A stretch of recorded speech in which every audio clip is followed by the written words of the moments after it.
Hey, hey, hey, it's Steve Wilmes and Matt Keita. Hey, everybody. Welcome to 2023, and it's a beautiful rainy day today. Amazingly enough, it is, yes. I know. Again, it's raining, and in Southern California, we're not used to that. No, we are not. No, we're not. Hey, so today I want to talk a little bit about fit testing of respirators and kind of what we're seeing out there and what the process should be, how you should do it. I'm just flabbergasted by the whole thing, quite frankly. Matt and I went out to do some fit testing twice recently. Yeah. And multiple days of this. You know, we do it a lot, but the whole point is 2 times recently, we had some real major failures by the people that did it before us. Yes. And it kind of sent me back as a safety professional because it's very important that you follow the process. You can't shortcut this. And if you do, you're putting people's lives at risk. And remember that poor nurse that we fit tested? It's the first person I thought about. It's like, really, she's been working with this respirator for 2 years that apparently was not properly tested. And she's been working in COVID clinics, in tuberculosis clinics. Right. I mean, that's scary stuff. Yeah, absolutely. This poor nurse, young, so starting out her career, probably 5 years in, right? Working in these clinics and being around patients that have diagnosed illnesses that are contagious, easily spread through the air. Respirator will help protect that. We fit tested her on 3 different respirators, and we even had to get a 4th because of her facial structure being so small that actually would fit.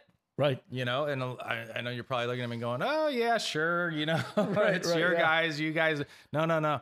This whole protocol was done with just a few of the steps and not even for the proper time frame. And so when we actually started having them go up and down, side to side, talking, these types of things, the respirators failed. We actually had a 50% fail rate on the respirators that were handed out for the staff. And so it really brought to mind, like, wow, these are doctors and nurses. They're working in areas, number 1, they don't know how to properly don it. Number 2, the fit testing protocol was not done properly, and therefore we got big issues. Yes. Yeah, exactly. You know, what's the point? You know, if you're not going to make sure that respirator is actually protecting you, what is the point of having that? You need to make sure that your fit testing is on point. Well, if you're the safety professional and you're hiring a firm and you're not making sure that they're doing the job, or you're doing it internally and it's not done properly, you really are responsible for the resultant illnesses and death of your people. Yes. And I say that nonchalantly, but it's a very serious thing. It's absolutely serious. And it kind of makes my skin crawl in a weird kind of way, because I think, you know, if you've taken this position, you need to understand, and this comes down to our fault versus responsibility, which we always talk about, which is, it doesn't matter who's at fault. You are responsible. Right. You are the responsible person. I was just in Krav training last night. We were doing gun techniques, and, you know, we were talking about if a person were to present a gun on you and you make the decision to take it away, you are responsible for every action that happens after that. Yes. So if you don't do the technique properly and it fires and it hits some bystander, you're responsible. Even though you're not the criminal that came up and started this whole thing. Right. If you're going to take that opportunity, you're responsible. If you're going to put your people in a respirator and you're selecting respirators, you're responsible for the selection of the vendor. You're responsible to make sure that everything was done properly. You're responsible for the policies, all of it. So do it right. So that's what we're going to talk about today, is doing it right. Right. And the next piece that came up after we did that one was then we were doing some law enforcement respirators, so the gas masks, And they said to us, well, we usually do 15 people at a time, and you have a half an hour to do 20 or 30 people or something like that. Yep. And we're like, whoa, let's back down a second here and really talk about what the process is. Mm-hmm. So I called the FTO and the trainer and said, look, your people are going out into meth labs. They're encountering fentanyl. They're testing fentanyl. They're testing other drugs. Protest and rioting. Protest, right? As possible. Yeah, all of that. And so, look, I don't want to be responsible for someone dying because you're going to force us into doing these tests in a manner that doesn't really work. Right. So there's a protocol, and that protocol is there to test the mask. And it's important that you test the mask in every facet of the mask to make sure that it fits, because any little seepage and boom, you're done. Just takes a little bit, right? Like think about that nurse, if anything gets in, it doesn't take much of COVID virus to get in there, and then you're infected. Right. And that's relatively light compared to what a nurse is exposed to. There are some very serious contagious diseases out there that you get a little bit, and it doesn't take much. Doesn't take much. Get in there. It doesn't take much. So, what is the fit test process? Let's take a look at it here. It is a series of things that you have to do in order to really test this respirator.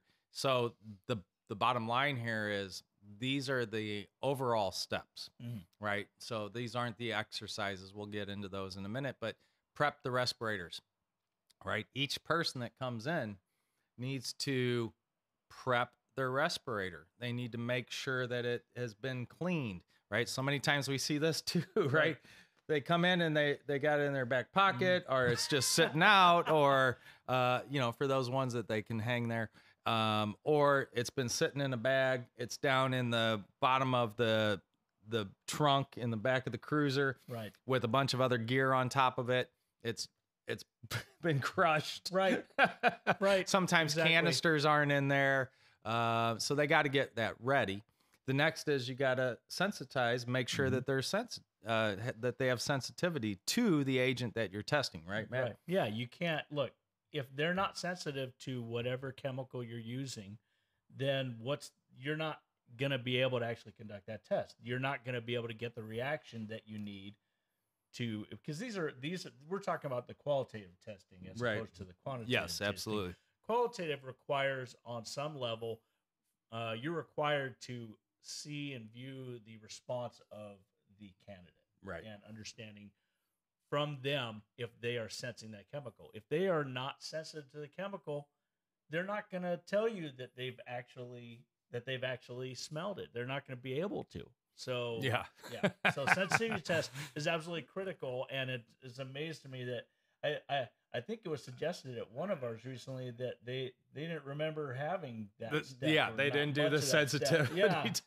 Yeah. So, I remember the one guy said he said to us, "Oh, well, I can't do the test because he said I'm not sensitive."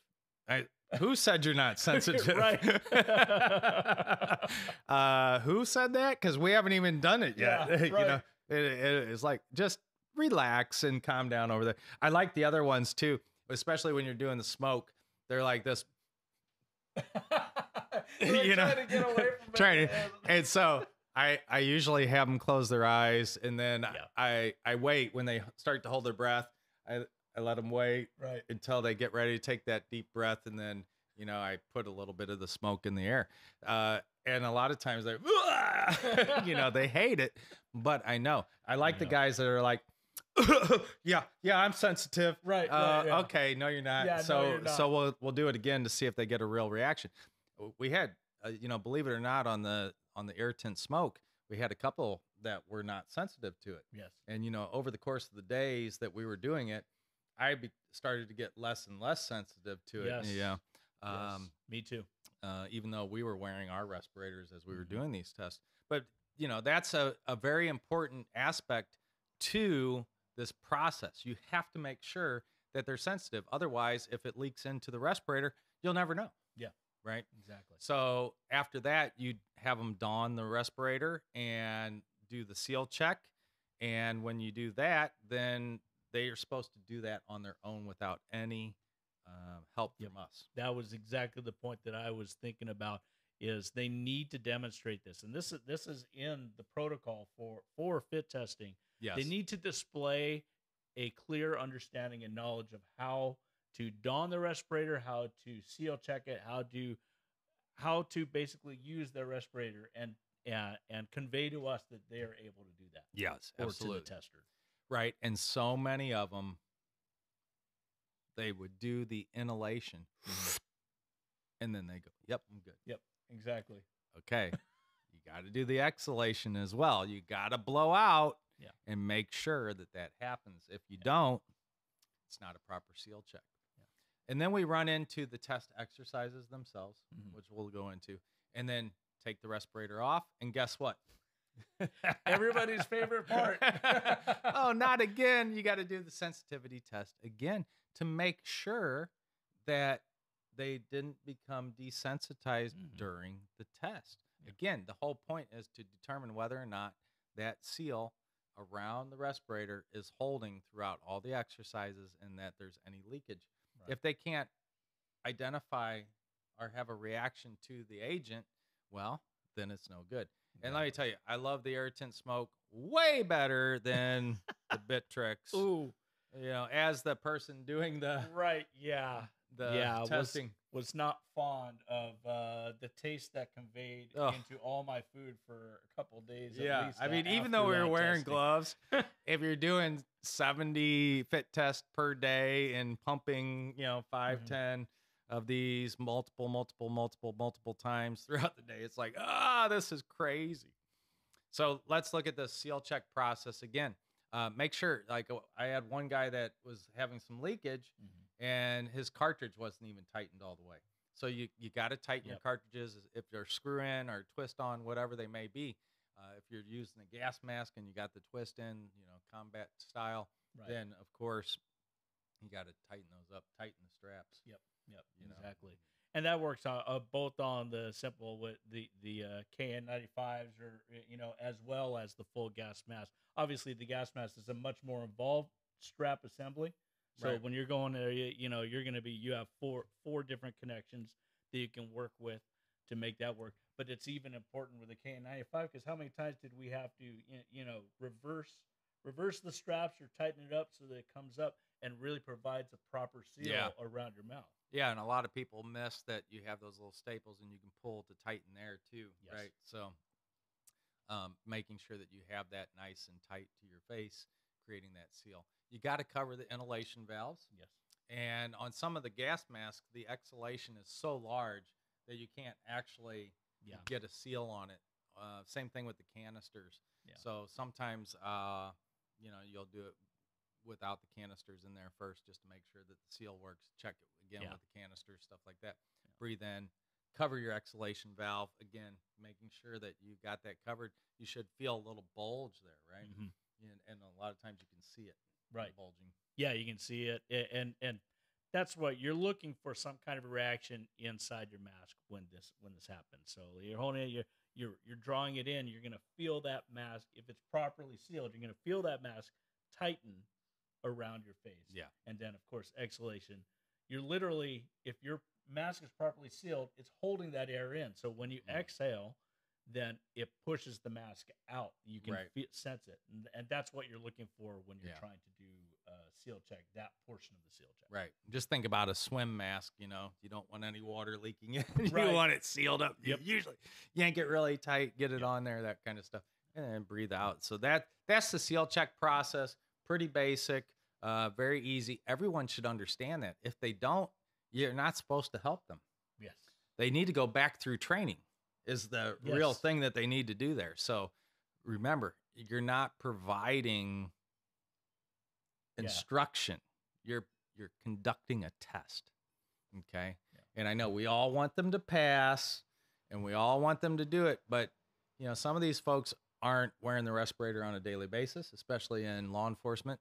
And when it comes time to do it on their own, they need to be able to do it on their own. Yes. And that quick little, do this, do that, let me do it for you, doesn't help them at all. Remember, you're responsible. So if they're not doing it right, oop. Well, Matt, now comes the fun part, and that is the actual exercises.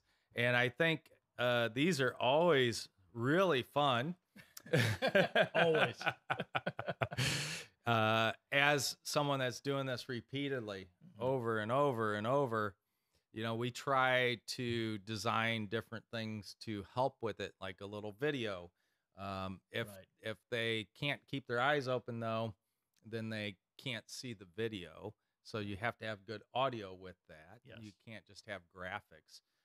If you're doing multiple people, like Matt and I will each do a person at a time, then you need, if you're not starting exactly at the same time, you need multiple videos, those types of things. Right. So I know, like for us, I mean, we would do what, 30 people a day, 50 people a day, something like that. Because we had the 2 separate sessions commonly. So it'd be like 20 in the morning, 20 in the afternoon. So saying this 20 times each gets repetitive. Like I always think about the poor clerk working at the hotel checking people in, and our amenities are, and our restaurant is, and like it gets old fast. So if you can relieve yourself from some of that, it's nice to do. So let's take a look at these exercises. I'm going to let Matt go over these briefly, and I'll chime in here. Go ahead, Matt. Okay. So there are 8 standard exercises in the protocol, and they are completed in this order. What you're going to do is each exercise is going to take 1 minute, except for the grimace and frowning, which takes 15 seconds. I'll talk a little bit more about that when we get to that. But for the most part, this exercise process is going to take 7 minutes and 15 seconds. Steve mentioned the video. It's nice when you have something set up like that, where the time is already set on there. Otherwise, you're going to be monitoring the time yourself, which is fine because there are plenty of useful apps. What's the name of the app that we use? An interval timer. Interval timer, and we set that so that it beeps. It gives us a pre-beep around 5 seconds before, so that we can tell them we're going to begin our next exercise, which is XYZ. Exactly. So the 8 steps, there's 8 exercises that you go through. Each one, again, is a minute, except for grimace and frowning.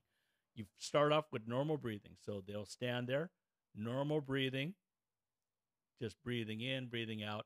That's 1 minute. Then the next, deep breathing. So you tell them, hey, take a deep inhalation and a deep exhalation, and do that for a minute. We don't want them hyperventilating. No. And a lot of times, well, I mean, we've had that where people start getting dizzy, and we're like, okay, if you feel dizzy, we'll sit you down. Just stop. Just let us know.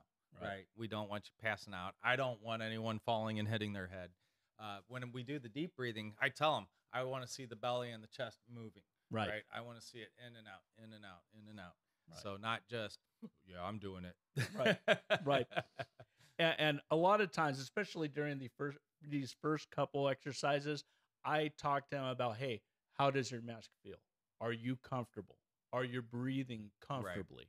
Right. I want to I don't want there to be effort, at least abnormal effort, in the process of wearing a respirator and going through breathing through that, because obviously a lot of times they're going to be doing rigorous activities in these respirators. If they're just especially standing there, combat, if they're just standing there doing normal breathing and they're struggling to breathe, I want to know about that, right? Because and that's something else we didn't really touch on it. You need to be medically, able. Yeah. We're assuming that you've done the appendix. They've filled it out. Anyone that needs to go to the doctor has gone to the doctor, those types of things, right? Don't skip that piece. Right. But this is just the actual process for that day. Exactly. So the third step is turning side to side. One of my favorite things on this step is I always tell them to stop deep breathing. Yes. Sometimes they'll keep deep breathing while turning side by side. I'm like, breathe normal. It's okay. But then you'll be turning their head side to side. So just to explain what we're doing here, we're performing head movements that are adjusting where your skin and muscles are laying on your face. So what that is doing is it's moving that envelope between the seal and your face.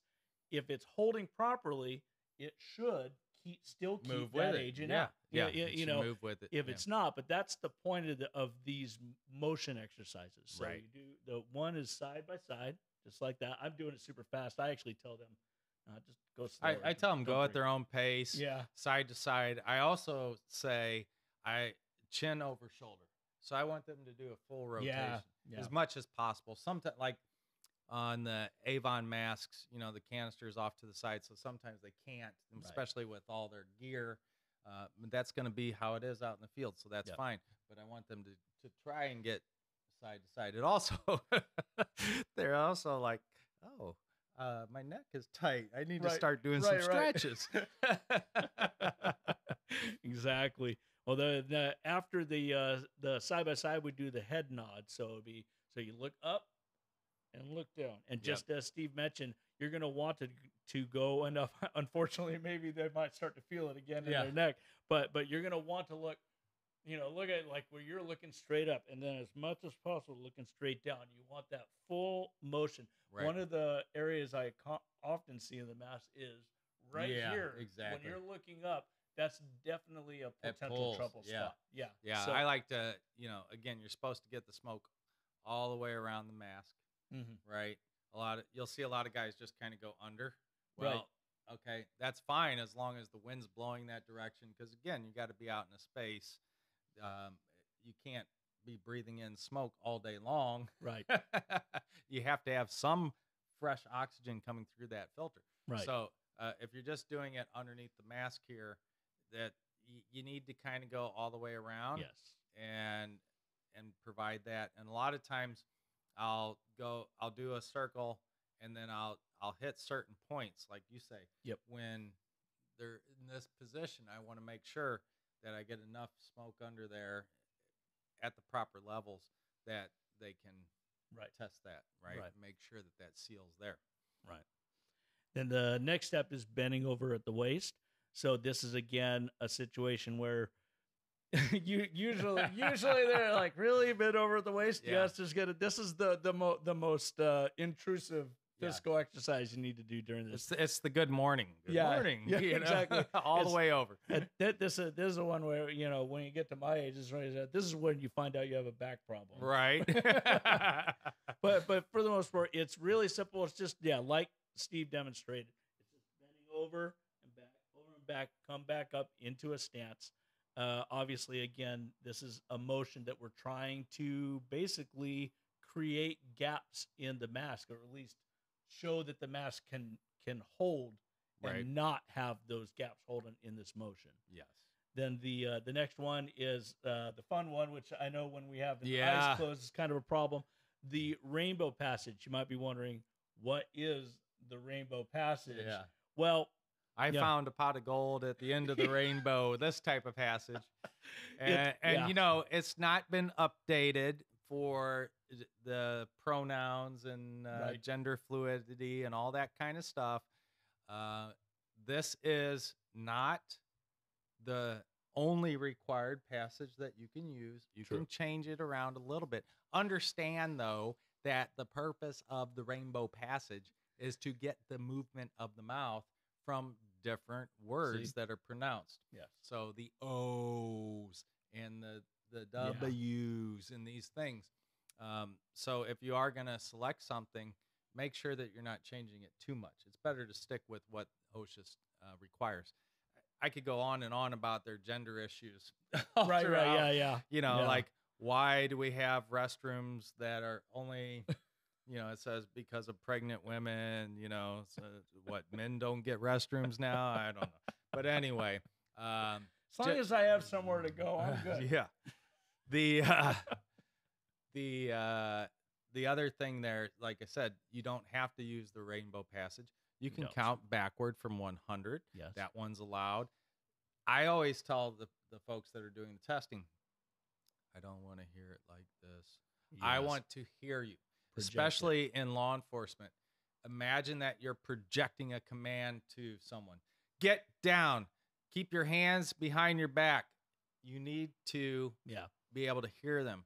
So when we have count backward from 100, it's pretty funny, especially in law enforcement. And I always tell them, like, oh, so you want us to count back or do the ABCs backwards when we've been drinking? Not that I drink, and I don't condone it. But the point being is, it's difficult. It was hilarious. Yeah. And all the guys kind of laugh at 69, and it's like, how old are you? Come on. So anyway, there they go. Right by. There you go. Perfect timing right there. And then this is your favorite one. This can actually be left out of some of the tests. Yes. So, it's up to you. You're at 7 or 7 minutes, 15 seconds. I always think, go ahead and do the grimace and frown. It's 15-second test. No harm. Why not? Exactly. It's not adding it. It's not a significant time add on the whole process or anything like that. And I was again, it's a facial structure thing. Just go from a smile to a frown and that's pretty. Yeah, I'm sorry. You're scared. Did I scare you, Steve?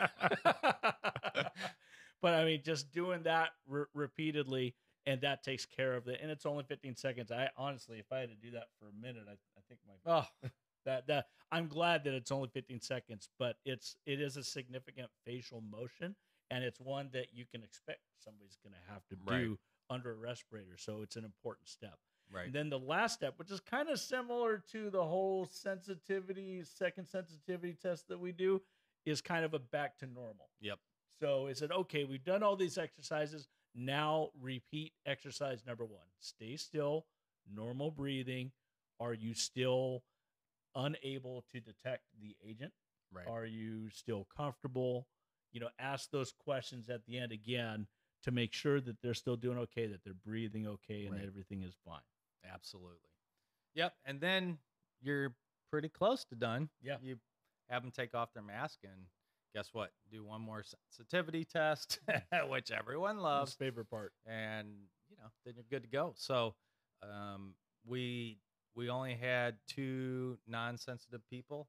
Yeah. And we're going to talk about the mask that was used at this last fit testing session, which was over a week and a half long for everybody involved, and not one single failure, which I thought was amazing. It absolutely is amazing, the quality of that product. Again, we're going to talk about it more, but that is really impressive. Yeah. So if you like that one, stick around. Don't forget, go ahead and subscribe now so that you can catch all of our videos anytime on YouTube. And we also have our Wilmes YouTube channel there, so you can see that and what that looks like. And we have them all on Dollar Training Club as well. Hey, by the way, we also started putting our online training programs on Udemy. So if you are interested in that, you can find us on Udemy as well. Right. Let us know what you think about these. Let us know if you got questions. We're happy to answer those. Absolutely. Anytime and that kind of stuff. But I think I just wanted to go over the fit testing protocol because it's so darn important. It really is. People can die by you taking a shortcut. Yes. So don't shortcut this process. Take the time that is necessary to do it. If you're not going to do that, then get the people out of the work that requires the respirator. Yeah. And a whole nother topic that we could do is just your responsibility. If you cannot sell, convince, state the case for why you need to do this appropriately, then you're not doing your job as the manager, director, safety professional. If you don't have the budget right, that's on you. You have to be able to explain these things. That's your responsibility. Doesn't matter why it's not there. It's your responsibility. 100%. So just remember, people's lives are at risk, and you're the one that's responsible for it. So if you're going to get into this side of things, then do it right, please. Yes. Please do it right. It saddens me when we have healthcare workers who are out there, and we have law enforcement on the front lines, and they're at risk. Yeah, they're not properly protected. Yeah, like they always say, if if it's worth doing, it's worth doing right. Absolutely. All right. We'll see you next time.